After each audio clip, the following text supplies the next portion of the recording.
जादुई सोने का लहंगा। ये कहानी है माया नगरी की, जहाँ बहुत ही सुंदर सुंदर लड़कियां होती थी। उनकी सुंदरता देखकर कोई भी उनकी सुंदरता के पीछे अपना दिल दे बैठता था। उन्हीं में से एक थी प्रियल। प्रियल एक बहुत ही सुंदर लड़की थी, जो कि अपनी चाची और चाचा के साथ रहा करती थी। उसकी चाची की एक लड़की थी जिसका नाम मिनी था। प्रियल की चाची और मिनी दोनों प्रियल से घर का सारा काम करवाते थे, क्योंकि प्रियल एक अनाथ लड़की थी। माँ बाप के गुजर जाने के बाद वो अपने चाचा चाची के साथ ही रहा करती थी। उसकी चाची और मिनी उसके साथ बहुत ही बुरा बर्ताव करती थी। घर का सारा काम करवाना, साथ ही साथ इतना सब करने के बाद भी उसे रोज रोज की जिल्लतों का सामना करना पड़ता था। लेकिन ये सब बातें उसके लिए आम हो चुकी थी। प्रियल घर का सारा काम करने के बाद खाना खाने के लिए बैठती है। तभी उसकी चाची उसे आवाज लगाते हुए कहती हैं, अरे ओ मुफ्तखोर, कहाँ मर गई? कब से चिल्ला रही हूँ कि आकर मेरा सर दबा दे। दर्द के मारे फटा जा रहा है, लेकिन ये है कि परवाह ही नहीं है इसे मेरी। चाची जी, वो मैं खाना खा रही थी। खाना तो बाद में भी खा सकती है ना। एहसान मान मेरा कि तेरे माँ बाप तो तुझे छोड़कर चले गए। एक मैं ही थी दयालु जिसने तुझे नई जिंदगी दी है। अच्छा अच्छा, खाना पीना और कपड़े वगैरह सब एहसान की वजह से हैं, वरना आज कहीं भीख मांग रही होती। अभी दबा देती हूँ आपका सर। इतना बोलकर प्रियल अपनी चाची का सर दबाने लगती है। तभी वहाँ मिनी आ जाती है और प्रियल से कहती है, अरे ओ कामचोर, मिल गया काम चोरी करने का मौका। हाँ, मुझे खाना कौन देगा? तेरा मरा हुआ बाप। दीदी, जो बोलना है मुझे बोलो, लेकिन मेरे मम्मी पापा को कुछ भी मत बोलो।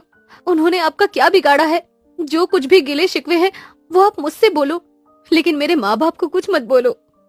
ओहो, तो इतना बुरा लग रहा है अपने उस मरे हुए बाप के बारे में सुनकर? यहाँ तुझे मुफ्त का खाना मिलता है ना, तो काम करेगी तभी मिलेगा, समझी? जाकर मेरे लिए खाना लेकर आओ, और हाँ, मम्मी का सर दबाने के बाद मेरे कमरे में आ जाना। मेरी कमर में बहुत दर्द है।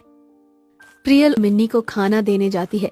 खाना देने के बाद प्रियल अपनी चाची के कमरे में जाती है और उनका सर दबाने के बाद प्रियल अपनी बहन मिनी के कमरे में जाती है और फिर उसकी सेवा पानी करने लगती है।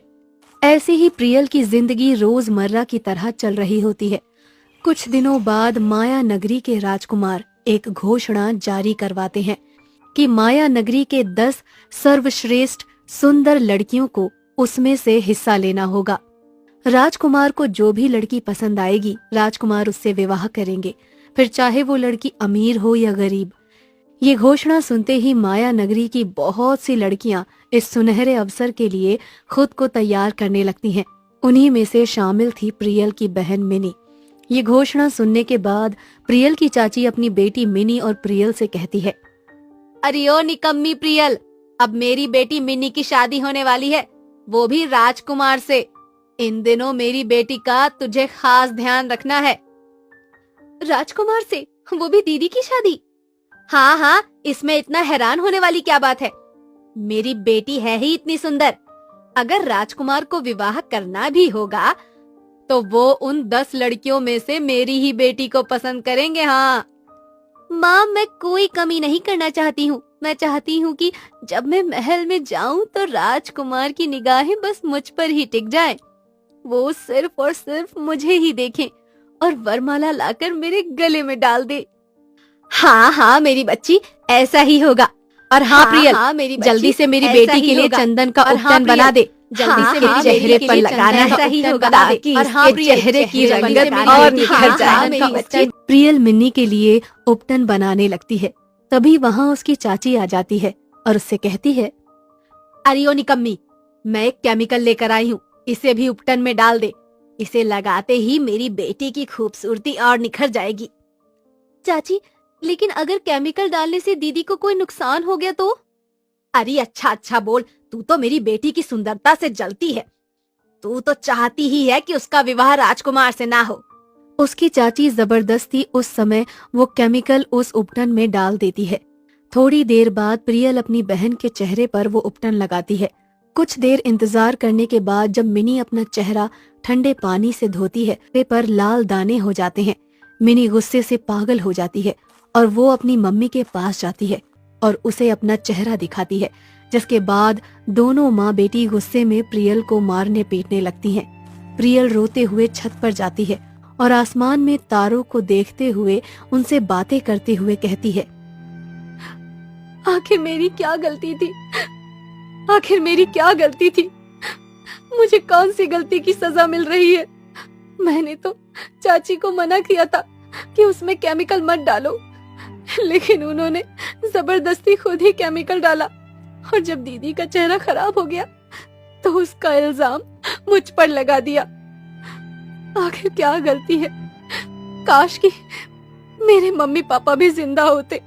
काश कि मैं भी खुद को सजाती और संवारती और राजकुमार के महल में जाती और राजकुमार मुझे देखते तो मैं अपने आप को कितना खास समझती।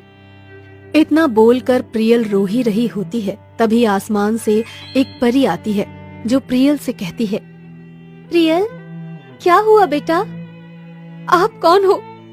मैं परी हूँ और मुझे पता है कि तुम किस दौर से गुजर रही हो।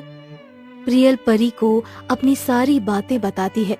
थोड़ी ही देर बाद परी जादू से प्रियल को एक जादुई सोने का लहंगा देती है और उससे कहती है कि तुम भी राजकुमार के महल में जाना चाहती हो तो तुम इस लहंगे को पहनकर राजकुमार के महल में जाना।